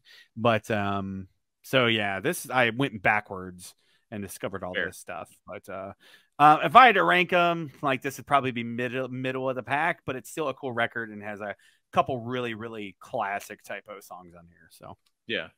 Also, in my research for 93, you have a 93 record on there as well. So I do as well. Bloody Kisses. Yeah. So, but this band got super big off of one record, and they just blew up, and then your mom started liking them. So like just insane stuff. But they came out with a record in 2003. It's not the first, it's the second record. No, hold on now. I can look it up. Okay, well, what is it? Not 2003? No, it is. Kings of Leon. Uh-huh. This is Youth and Young Manhood. There you go. And so the King of Leon story is actually really interesting. So they're from Tennessee, and so they're a southern indie-ish rock band. Okay, there you go. I thought so. So this record's super interesting. The band history is super interesting because this happened a lot back in like the 70s, but it didn't really happen this way with bands, especially from America. So they broke over in England, and they were massive over in England for the first like 2.5 records. And then the third record they came out with, they got bigger and here or whatever, right? But the first like 5 or 6 years of the band, they were like headlining like fucking the Reading Fest and all this stuff in Leeds, and like selling out like Royal Albert Hall, like just playing massive venues over in England. They'd come back here and they'd play, mediocre sized at best over here, and like lower mediocre sized venues here. And so they would constantly just go over to the UK and tour, and they were one of the biggest bands in the entire country over there. And then finally, when they came out with Because of the Times, that kind of record exposed them a little bit more, because they actually had a little bit more airplay and whatever with some of that record. And then obviously once Because the Night came out, not Because the Night, Before the Night, no, what the fuck, no, it's what's the third record, what's the Because of the Times and Only by the Night. Only by Night. There, I was combining. So you're getting two. You're getting two records combined. There you go. So Only by the Night. So there you go. So that record's the one that has Sex on Fire. That's the one that has You Somebody. That record has, I think, Arizona's on the record too. Arizona's on Because of the Times. I don't know. My Kings of Leon maybe history is a little messed up. Anyway, this record, Sex on Fire, You Somebody, and Notion. Those all peaked at #1 off that Yes. record, by the way. Crazy. Closer's on the record too, right? And then also In Reverie's on the record too, no? Let's take a look. We're doing Kings of Leon right now. Revelry, Closer. There you go. Okay, whatever. So that record's super cool too. Anyway, so the debut record, it's kind of cool. It has their faces on there, but they're glossied. So it's a white record, so that's kind of cool. Anyway, so this record, Molly's Chambers, Red Morning Light, Wasted Time, California Waiting, Holy Roller, Novocaine. That's another huge song for them back in the day. It's just straight up like indie rockish, like Southern rock. A lot of like mumbles, a lot of mumble, lyrics and whatever. Sounds like Kale's drunk for most of this record, which he might have been actually. They're big partiers, they're big rock and roll guys. And what's funny is, like, I guess you can say rock and roll, but like when Manchester toured with them, because they had the same management for a minute, they actually toured with them for the Because the Times tour, and that's fucking insane to think about. That was a thing. And I remember there was a time where there was like a rivalry among fan bases, and we thought maybe Manchester get bigger than Kings of Leon. That was never going to happen ever. But, drunk, stupid kids, were like, that could happen, right? No. Yeah. Anyway, but they went on tour with Manchester, and I remember I talked to Andy about this, and he said that when they toured with them, all they told them, because they were all young kids at the time, and they said, just don't do cocaine. That's the only advice they really gave them about tour. Just don't do cocaine. And so like that, like they're all church kids from Georgia, right? So they're like, relatively innocent, dudes and this, whatever. So like, okay, cool. And so that was the only advice they ever got about rock and roll, is don't do cocaine. And that came from Kings of Leon. And Kings of Leon definitely didn't listen to that. So I think that's why they said that. And that they may not still listen to that. Who knows? But yeah. So anyway, if you're into Kings of Leon and Only by the Night, and those songs, obviously, every record's super cool. I'm still into most of their output whenever they come out with a new record. The last one came out a couple years ago. It's okay. It's not going to make my ranking of Kings of Leon records. My favorite record, I think, is probably Because of Times. That's the one I go back to the most. And I would recommend starting out with the first one and checking out Holy Roller, Novocaine, and Molly's Chambers and all that. So there you go. Kings of Leon, 03, debut record. It's correct. I did not realize they were all family. So yeah, props to them for staying together. Yeah, they're all, because I think the story is that Leon is their uncle or maybe their grandfather. Okay. And so they're all kings of Leon. So that's how they got the name. So interesting. Yeah, it's their father, Ivan Leon. There you go. Boom. And then they're all brothers, or like a cousin is in there as well. And they're volatile. They're like I said, they're a little throwback to the rock and roll days of the past. Whether you're into it or not, for the music. But there you go. So Kings of Leon, Youth and Young Manhood. Very cool. Boom. All right, let's go to my probably my number one, honestly, if I was going to rank all these. Really formative record for me. Really formative record for just a lot of people. Went diamond last year, so that's 10 million sales. Oh, okay. Now I know what it is. And that is Evanescence with their debut, Fallen. Honestly, check out our debut records episode. It's first episode we ever did. This should have made my list, and I don't know why it didn't. This is the Target exclusive. Got a little silver vinyl, so that's nice. I saw Tyler and I just saw this at a store. I can't remember which store, but they wanted money. 40. They wanted like 40 for it or more, and I just saw one at Target the other day. Like, you can still buy it. Yeah, it's readily available. Absolute just goddamn banger. Forgot about it. I listened to it like 2 or 3 times since the last week, and just reminiscing. Going back to a little Dalton Volk story, he actually bought this for me on CD, and I can't even remember why. Wow, nice. Thanks. Shout out Dalton. I just remember like he came home from Target one night and then like came over and knocked on the door and he's like, "Here, I got this. You can have it." I'm like, "Oh, okay, cool." Did he buy it or steal That's it? how I. Nah, jury's out. I don't know. Both possible. Who knows? Yeah. Obviously, this has "Bring Me to Life." That's the biggest song on there. I just look on Spotify. It's like it's like 800 million plays. Absolutely Insane. giant song. That was the big song in Daredevil too. So back then when we had bad Marvel movies, except the Spider-Man movies, really, I like the X-Men movies too for what they're worth. Yeah, the first Daredevil with Ben Affleck. That's the biggest thing to come out of that movie is that goddamn song and that video. The funny part about that is the rest of this record is really not like that song at all. Oh, like, really? Yeah. You know, that's the most new metalish song on there because obviously it has the rap parts in it. And it's Didn't she not want that on there anyway? I think that is a story. Yes, I think that is a story. But the label, it's like, nah, this is what's hot. We're going to do this. I love the song regardless. Yeah. I find it funny that the rest of the album isn't really like that. I mean, My Immortal was a big song. That's just her at the piano. Oh, yeah. Haunting song. Going Under is pretty heavy, but it's a good mix of goth and new metal. And like, honestly, like this is the biggest goth rock album ever. 10 million sold. I know most goths would probably scoff at that, but like, it's what it is. Like, sales wise, no Cure record, no Bauhaus record, no Joy Division record, no Typo record, nothing is diamond. No. They might scoff that this is goth, but like that's what it is. Like that's what it is. There's a heavy goth influences to this.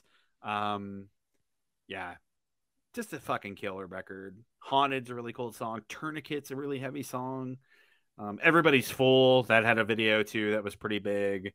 My Last Breath, I'm almost positive that is the Christian Cage song from TNA. They ripped it off. There you go. So shout out Dale Oliver. Yeah, shout out to Dale. 2003, man. What a great year and really formative year. And this is a formative record for me. For sure. I played a lot of GTA to that because I listened to the radio while I played GTA, and 103.9 The Zone would play that the song. They play it. Yeah, they would sing it, play it all the time. And I remember like cranking it a little bit as much as I could while they played it. And I was like, yeah, I liked this a lot. And like when the rap started, I'd be like, yeah. It's like, what's his Mike from 12 Stone? What's his name? I can't remember the guy's name, but yeah. Yeah, but it was always Evanescence featuring Mike or whatever from 12 Stone. That was always what it was. Just like Josie from Saliva. Yeah. And then the, what's the guy? Ben Moody left like right after this record. Like he left during this tour. So then he wrote a lot of these songs too with Amy. And their follow-ups, like they never really did anything for me. I liked a couple of the songs on the follow-up, but like to me, they're a one-album band. I know there's probably fans out there that celebrate the whole catalog and still go see them. They still tour. Good on them, you know. Like I would hope you got a 10 million fucking selling record. So, but they're still out there doing their thing. A healthy theater band, you think, right? Oh yeah. They come around and they play Dodge like every time. So, I mean, good on them. That's what you got to do, man. And this record's a banger. Absolutely love it. And is she in dreads on that? I don't know. I don't think so. I think it's just kind of her hair there. What's the other side? The other side though kind of looks dready. No, she might be. I don't remember. I'd have to go back and watch the video. She needed more piercings. Did she? She needed more piercings. Yeah. Oh, okay. For me to get into her, she needed more piercings. You know that. Wow. Okay. Do boom, boom, boom, both eyebrows, and then if you want to hit me with some cheeks, start. Funny thing about them too is when I remember right, they started out like as a Christian type band. Like there's a lot of like a lot of stuff about faith, and I don't necessarily consider this a Christian record, but but very, very interesting band of the time that's still going today. So just kind of a like interesting tidbits of history, music history, like, and this is a giant album, obviously. So for sure. Is Anna big on Evanescence? I feel like she is, right? Oh yeah. That record, yeah, definitely. Yeah, I assumed as much. Yeah. I feel I can't remember, but I'm sure that I have talked to her about Evanescence at some point in life. I can't recall, but yeah, there you go. There you go. All right. So Evanescence, big old record. And now we're getting into the stuff that I've talked about before. Okay, I've talked about all these records. Oh, you already did 5. 1, 2, 3, 4. I did 4. All right, I did 4. All right, so pick a 5th one, and then we'll just do some honorables. All right. So let's do something that, again, I've talked about this before, but whatever, I don't care. So this came out in 2003. It's actually doing a 20-year anniversary tour this year, which is super cool. I didn't see the 10-year, which is super disappointing, and I'm not going to see the 20-year because the tickets are literally a down payment on a house. So this is Postal Service with Give Up. Came out in 2003. They're doing a joint tour. Ben is, because Ben Gibbard from Death Cab for Cutie. They're doing a joint tour, Postal Service and Death Cab. Death Cab's playing Transatlanticism, which is also 03. And then he comes back out, or vice versa, for Postal Service. So pretty crazy. Also, very crazy that this is a bigger record than what Transatlanticism is, because this record's actually platinum. And I don't believe Transatlanticism is... It's a big record for that band, but I don't think it's big at all in terms of sales. It might be gold, maybe, but yeah. So anyway, Postal Service, love this record to death. It's my first, probably, like, if I was to say, it's my first, like, kind of like weird electro record, maybe, I guess I could say. There's a lot of depressing shit on this record, and a lot of feels go into this, and to this day, we'll get a little feely when I listen to it. I don't listen to it very often, honestly. But yeah, Clark Gable. District Sleeps Alone Tonight is a big feely song, so that sucks a lot to listen to. Such Great Heights is the big single off this record, which a lot of bands have covered. And I think Iron and Wine had a big cover of that song that was on everyone's iPods back in the day. And yeah, We Will Become Silhouettes, Brand New Colony, Nothing Better, Sleeping In is another big song. Just whole record, just absolutely massive.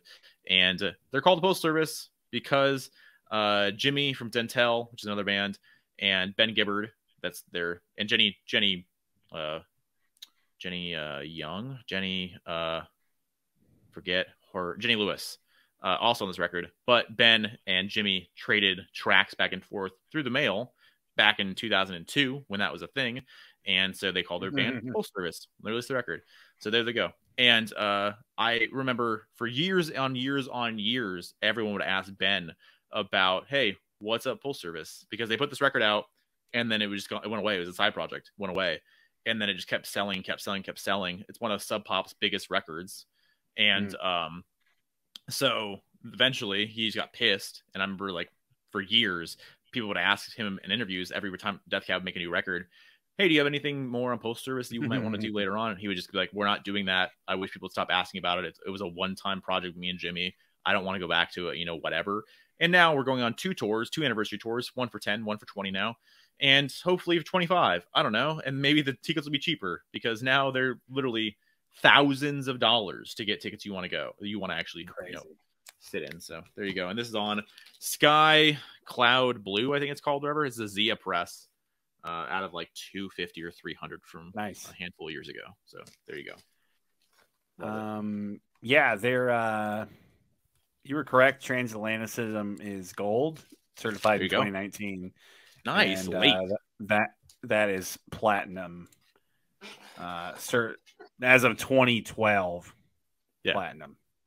So, and I'm sure it's even crazier, maybe double platinum by now. Who knows? But all my knowledge of any of that stuff's from the OC, so it's all very there you go. Fair. Fair enough. So, but yeah, next time you get sad, Ty, don't listen to Postal Service. Don't do it because it'll just make you sadder, man. Don't do it. Oh, okay. Sick. There you go. Postal Service give up. One of my favorite Nice. records of 03, 100%. There you go. So there's our top 5, I guess. Tyler's got some heavy hitters floating out there that he didn't talk about. I'm sure he's itching to mention. I'll run through. I'm going to run through 5 of my honorables, then we'll go through yours, then we'll wrap this bitch up. So, do it, bro. the Darkness, Permission to Land, 2003 debut album, man. That was such a big album. I believe in a thing called Love, but that album is a goddamn banger. There's a lot of cool tracks on there. Black Shook's a cool song. The ballad on there, God, what's the name of it? Is a really cool ballad. And you've shout out to before. Dude, I want it on vinyl, but it's so expensive. I need a repress of it.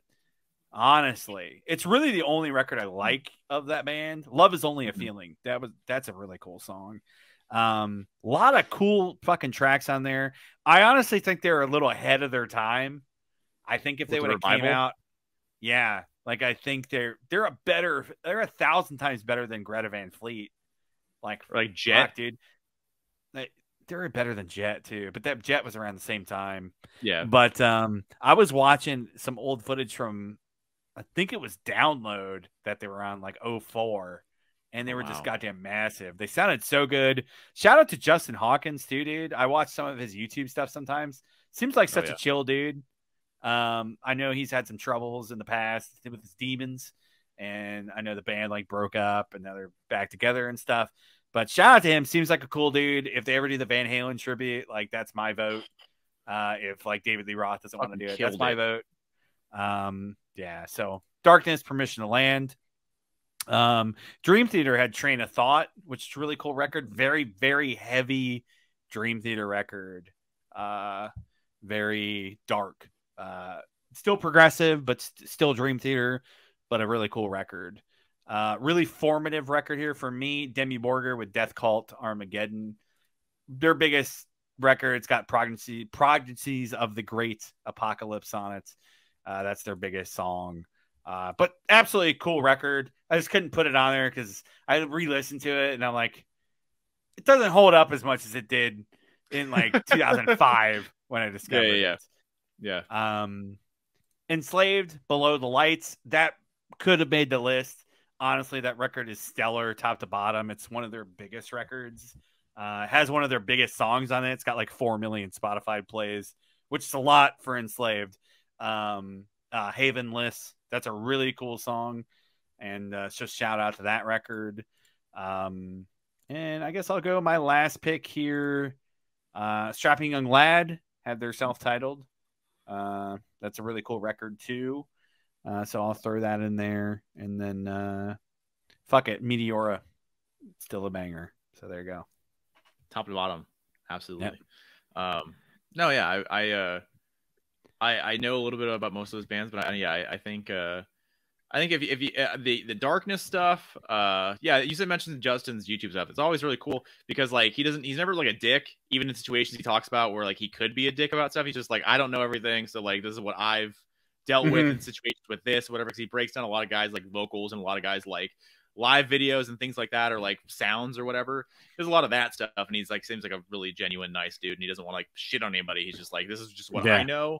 But they maybe aren't doing the same thing I know, like, whatever, right? Yeah. But I know he was big. His big video he made when what the hell is it? Falling in Reverse, I think, canceled a bunch of dates because their laptops got stolen or whatever. And then he talked about how why would that be a thing? Yeah. And he talked relatively diplomatically and kind of gave an opinion, but but he kind of just on like, I don't know everything. This is what I think. That's when Ronnie Radke was feuding with Trunk or whatever. Yes. Yeah. Like, this is crazy. Yeah. Fucking jobbers be feuding with fucking jobbers over here. No. So, really quick though. Limp Bizkit, Results May Vary, 2003. Eat You Alive. You don't like Eat You Alive? Eat You Alive's cool, but it also has Behind Blue Eyes on that record too from Gothica, right? Behind Blue Eyes is on there. Fuck that. Fucking covered It's fucking Behind Blue Eyes. It's not a bad cover. I don't want it from Limp Bizkit. And then you have Build a Bridge, which is a cool song. Build a Bridge is cool. Is Wes on that record or is Wes off the next record? Man, I don't know. You're asking me to look shit up. Well, I thought you were just on the. I thought you were on the wiki page with the personnel. No, I'm on the. I'm on Spotify. Spotify. You son of a bitch! I thought you were doing this right. Let me look. But yeah, if you want to get started. Yeah, I don't mean to tell you how to do the internet, Ty. Look at fucking Wikipedia before you look at Spotify, okay? Sorry. All right, fine. He's not on that record. He's not on it. Okay, so that's the first Westless record. So interesting. Who played guitar on the record? Let's see here. Is that a Korn? Is that a Head record? Mike Smith, guitar. Sam Rivers has guitar credits. Fred has guitar credit. Oh.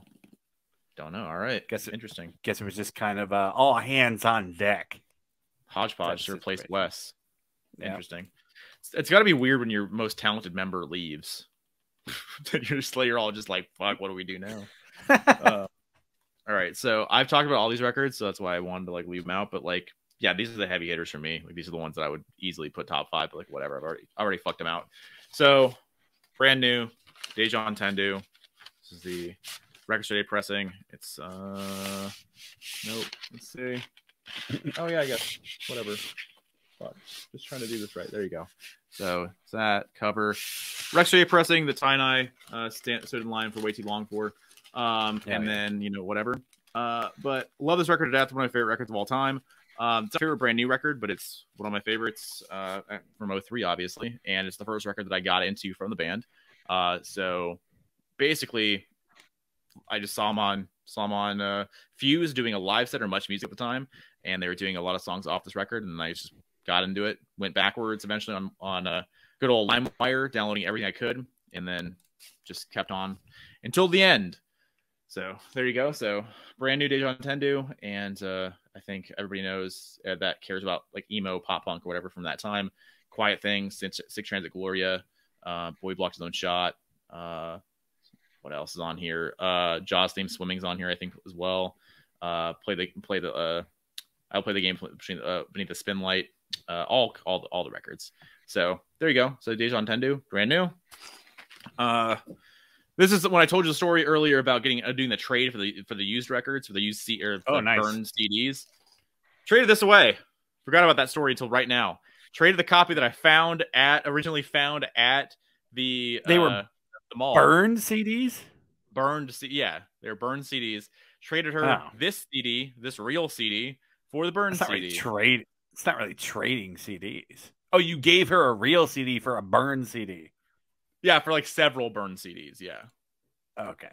So like it was, and this is before I could really download a lot of stuff. So like I needed those. I already had this on my iTunes. I give it to you now. We could have just traded for a moment, and I could just have those CDs on my iTunes. But like whatever, It doesn't matter. So just making a lot of intelligent decisions at 12 or 13 years old. So there you go. So this is the format. Interventions and Lullabies. Top of this previously. Loves Record to Death. Arizona band. First single. Give It Up. Tie the Rope, Tune Out, On Your Porch, Career Day, Safe Situation, Make This Moment a Crime. All the songs, fucking bangers. So check that out. And then another one we just talked about, AFI, Sing the Sorrow. This is my first AFI record that I ever found because it's the first big one that was out there. So if you want to check out Sing the Sorrow, you already have probably, but Silver and Cold, Leaving Song Part 2, Girls Not Grey, all the good stuff. Misery at Cantina. CM Punk fans, there you go. So all that, or Cantira. Then last but not least, favorite record from 2003, one of my favorite records of all time. We'll put it up against anything in my personal life, and it'll probably win damn near every time. Blink-182, Untitled. This is on the pink, green splatter, clear splatter. There you go. So I love this record to death. It's my favorite Blink record. It's my favorite era of the band. If they maintained this era and they maintained everything about this era, they could have done no wrong in my mind for all eternity, but this was the last record they made before they broke up for our entire high school career, Ty. So did not get a new Blink-182 record until we graduated high school. So absolutely fucking horseshit. My favorite band dropped out of my life in the most important part of my life. So sucks. But feeling this, Down, Violence, Asthenia, Lost Without You, all of this, Easy Target, Always, all the songs, all of them, fucking great. So there you go. Blink-182, Untitled. Check it out. You already know this record, but check it out again. Down, all that stuff. There you go. But you wouldn't have had all those great Angels and Airwaves records. So yeah, the first one's a banger. First one is a banger. Second one, slappers. Few slaps on there. Few slaps. And then it's all been all downhill since then. So, you know, there's actually, I think I've told you about this before. There's real Angels and Airwaves fans. There's real ones. Like, not Blink fans that like Tom. No, there's Angels and Airwaves fans, and it's fucking crazy to me. It's insane those people exist. Like, I'm not saying you shouldn't be a fan of the band. Be a fan of the band. It's insane to me that people are like, I like Angels and Airwaves. Well, do you like Blink? Not really. What? Like, were you a big Blink fan at one point in time? No, I didn't. I don't even listen to Blink. What are you doing? Yeah. Anyway, whatever. Yeah, man, that's 2003. That was fun. Went down memory lane. Went down some pop culture and some real life events. Got into the records. Talked about some different stuff. Talked about some stuff that we've beat to death. But yeah, we'll choose a different year next time. 2003, 20 years ago, man. But yeah, we got 93, 83, 73, 2013. All the threes. All 33. Go back away. 33. Pre-World War II. Yeah. Pre-World War II. Yeah, get all our pre-World War II records going on. You know, so kind of see where that's at. Last quick funny tidbit just for you, and then we'll let you choose the topic for next week and we'll get out of here. It's funny, I saw Korn, because Take a Look in the Mirror came out in 2003. Okay. And that record's like, I listened to that record a lot because of Josh. And I realized I listened to the songs a lot. I didn't listen to the record a lot because I'm like, yeah, I'm gonna listen to this and maybe I'll put it on the list because I absolutely listen to these songs like every weekend of my life. Here to Stay, Mike's playing Red Faction. That is Right Now. Okay, that's like the big song. That's the lead song on it. And Right Did My Now. Time. Yep. Yeah, and Did My Time, and then it's Y'all Want a Single is the other song, the other single. But I'm like, I know those three songs, and I absolutely did not know any of the other songs on this. I'm like, I've never listened to this whole record before. So, like, obviously I couldn't put it on the list, but I just thought that was really funny because I'm like, yeah, that's the record, man. And then I'm like, Right Now starts it, and I'm like, yep, this is it. And then, like, the next song starts playing, and I'm like, dude, wait, I don't remember this song at all. The fall off is fucking real, homie. Yeah. Yeah, I think that's about the time I kind of turned off. Because I think is the record after that the Twisted Transistor record? I'm almost positive because that's the record. That's the time I saw them. Yeah. Let me go back here. I forget the name of that record. Is it Twisted? It's not Twisted Transistor. Because they had the greatest hits, I think, immediately after that, and that's the Cameo song. Yeah, that's Word Up. See You on the Other Side. That's the Twisted Transistor record. Okay. That's 2005. That was when I was 100% out. 100% out on Korn. Like I didn't come back in until very recently. And I'm only back in like seldomly. I think I heard a handful of the songs off the last couple records and I liked them. I need to go deeper on it because I do unapologetically like Korn. So, you know, they're not a bad band, guys. And I kind of hope that we see them again. Or no, I've never seen them. We had tickets and they got canceled, unfortunately. But you know, it is what it is. But yeah, hopefully they come around again, and we get to see them. And hopefully, Fieldy is back by then because he's been taking a time out for a little while here. So, you know, there you go. Yeah, actually, Take a Look in the Mirror is the last album with the original lineup of the three. Oh wow, and then Head leaves. and then comes back for the last. He's been in the back of the band for like 10 years now, but yeah, he was gone for. Well, and then didn't David leave, the drummer? Too? Oh, you're right. Yeah, David Silveria or whatever. Yeah, you're right. Yeah. He got kicked out or whatever. Left. Yeah. You're right. I forgot about that. I just in my head. Yeah, Corn history. So we always end the episode with the choosing of a topic most of the time, unless we forget. So Tyler, what is next week's topic? I think next week we're gonna do 5 not dream tours, but 5 bands you wish you would have seen, or like you just missed, and or something like that. So whatever you want to do, like, and you want to do full tour packages, you want to do that, you can do that, I guess. But it's got to be a real. It's got to be a real tour that happened. Real tour, yeah. We're not like fantasy booking. No, like I think we could go both ways, because I know you talked about that before, and I think that would be kind of interesting. That would require a lot of research to see like what tours existed way back when, because a lot of it would be obviously like in the 80s or the 70s or whatever, like this band toured this band and this band and whatever, right? And I think that'd be kind of like, I don't know, that's a lot of research maybe, but like maybe bands that like you haven't seen or you never got a chance to see and they broke up, or somebody passed away or whatever, like that stuff. Gotcha. I think would be a little bit easier. 5 bands you wanted to see, but now you don't have the. Yeah, you can't see for whatever reason. And I guess if you wanted to, you could say like old bands too. Like you could say the Beatles you wanted to, I guess. Like, that's a thing. I got like, you. If you really wanted to do that. I hope you don't say the Beatles. I'm going to try not to, because that's a real big cop out. It might be an honorable. I know you're a big Beatles guy. So. I would never do that. So I'd rather like poke my eyes out with forks.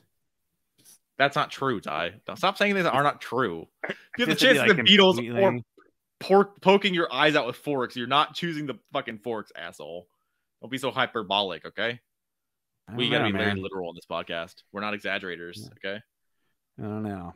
But anyways, guys, if you wanted to shoot, you got it. Thanks for making this far. If you did, give us a like, subscribe, hit the bell, comment down below. What are your favorite 03 albums, man? A lot of bangers out in 03 floating around out there. But anyways, guys, we will see you next time on the Living Deadwax podcast. Peace.